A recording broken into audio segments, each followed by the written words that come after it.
In this episode of the vlog, I'm talking about Joe Rogan and his digital strategy. Yes, Joe Rogan from TV, from Fear Factor, if you watched it back in the day, he's gone digital. Now, he's been on digital for a while. He's got a huge podcast. He's got a massive YouTube channel, actually multiple massive YouTube channels, and we're talking about his digital strategy and what you can learn from it for your organization or your platform. Let's talk about Joe Rogan.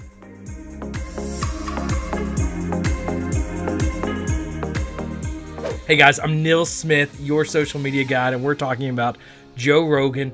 Yes, the Joe Rogan from TV. You might have known him from TV. You might actually just know him from his podcast and his YouTube because it's massive.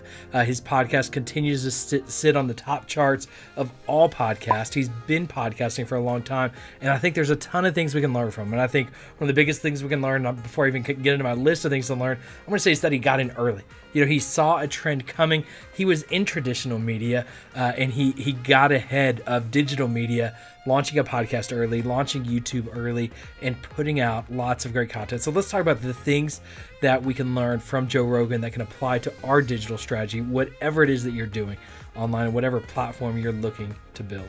The first thing that I think we can learn from Joe Rogan is that he puts out lots of content. Lots of content. He's got over 1,000 episodes of his podcast. And on it, with this podcast, he's recording it on video and he's uploading the full podcast, the full recording to YouTube. And then he's releasing clips of that podcast or of that YouTube video on another YouTube channel with, you know, basically getting hundreds of pieces of content out of everything and then posting it on various social media channels. So he is using and distributed all over the place. So he's creating lots of long form content and then creating micro content out of that.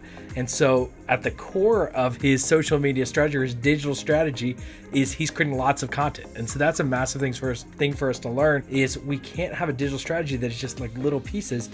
It requires, or the more good content we're able to create, the more we're able to do with that. And so I think the first step to his digital strategy is that he's creating lots of content.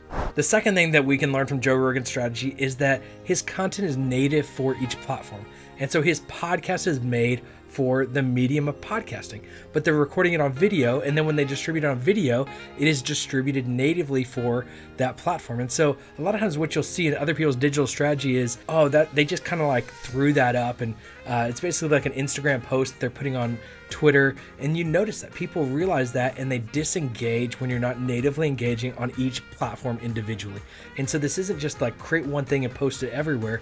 It's create one thing but then redistribute it in an optimal way everywhere. And so the way he's redistributing that content in an optimal way for each platform, creating native content for each platform, is a great learning for everyone. The third thing that we can learn is that his content is authentic. He's creating authentic content, and it's him. It's his personality. And what he didn't do, and what we've often seen through the years through TV, is with traditional TV, so much is very polished.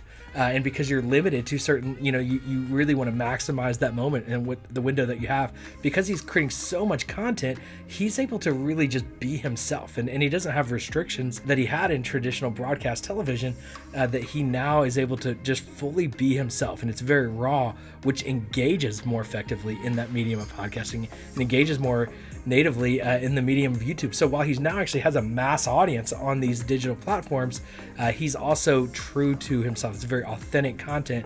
While it is very well produced, it's very authentic in nature. And so really lean into who you are, who your organization is. Be authentic to that rather than adapting to the medium. The medium, I think, in many ways adapts to us. While we adapt to how we distribute content on that medium, we don't adapt our personality. We don't adapt our content necessarily to those platforms. So be authentic, and Joe Rogan does a great job of that. The fourth thing that we can learn from Joe Rogan is he has high production value.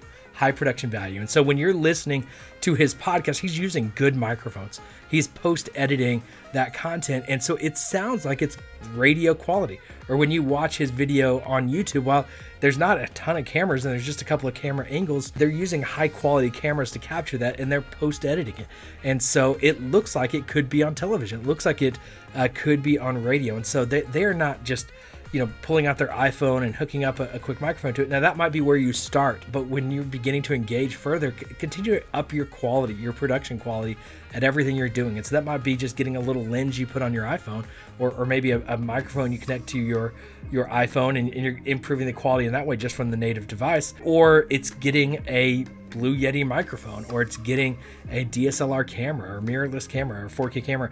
And so improving your production quality, or your post editing, putting more time into the post edit, or hiring an editor. So as you continue to engage digitally, improve the quality. Not just because it's authentic doesn't mean it has to be raw or rough. It can be authentic and high production quality as well. So I think a big learning from Joe Rogan's digital strategy is that it's authentic and it's high quality in everything that he's putting out there. All right, as I wrap up, I do want to make one statement that while I do enjoy a lot of the conversations with Joe Rogan, I disagree with a lot of his thoughts, his opinions, but this episode is not about my opinion of Joe Rogan and his content. It's about his digital strategy. So I want to make that statement of the company that I work for, the companies that are organizations that I work for. I'm not recommending Joe Rogan and the content, but I am recommending that we learn from his strategy. So I want to make that last caveat. Thank you so much for watching this video. Thank you so much for letting me be your social media guide. It's an honor to be your social media guide. I would love for you to check out my website at nilssmith.com. Learn more about the things that I do. Follow me on Instagram at Nils Smith, or Twitter. I'd love to connect with you on social media, and please subscribe to this channel. It would mean the world to me. Or comment. I'd love to have a conversation. What do you think of Joe Rogan's digital strategy? Is it good? Is it bad? What else might you learn, or have you learned from watching Joe Rogan? Thanks for watching.